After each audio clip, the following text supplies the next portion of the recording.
হয়ে আসছে। এগুলো সারা বছর হয়। এই গাছটা আমি আনছিলাম যে কত লাকি।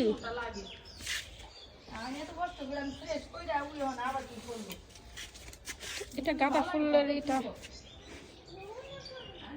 আগে ছিল, এটা আমি না বারবার ঠিক করে যাই, এটা নষ্ট হয়ে যায়। এটা আমার ফেভারিট গাছ, এটা আমার খুব ফেভারিট। সারা বছর ফ্লাওয়ার থাকে, গোলাপ ফুল থাকে।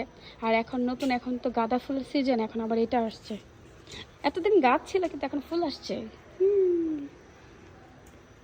আর এগুলো কমে গেছে এই কলাটা, সিমেন্টেন গাছই করে যে আমার আব্বা একটা কাজ করতেছে আমার এখান থেকে। পালং শাক গাছ, ক্ষেত, না এটা দাঁড়া দাঁড়া দাঁড়া দাঁড়া দাঁড়া, এটা ধনিয়া পাতা। এত ধনিয়া পাতা হয়েছে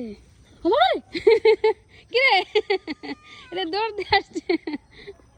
এই কি তোর সমস্যা কি? ওরা খালি বকাই খায়। রাবু বেশি। হলুদ ফুল গাছ, এগুলো কি হলুদ? এই যে সরিষা। এটা হচ্ছে আবার, এগুলো বড়, এত বড় বড় পালং হয়ে গেছে। আল্লাহ,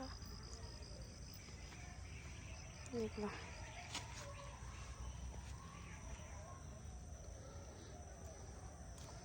এই যে এটা হচ্ছে দাঁড়া গাছ।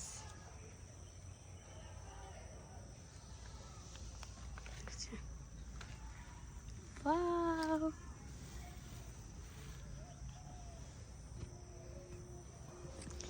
মানে ধনিয়া পাতার অভাব নাই বাসায়।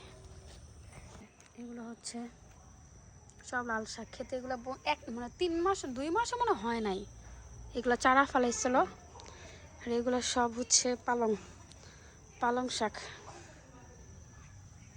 এটা হচ্ছে ছোটটা, আর আব্বু যেটা তুলতেছে ওগুলো হচ্ছে বড় হয়ে গেছে।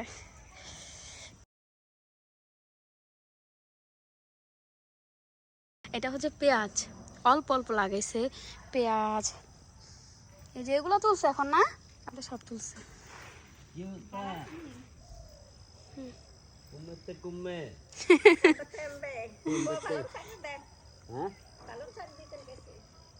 পালং শাক খাইব?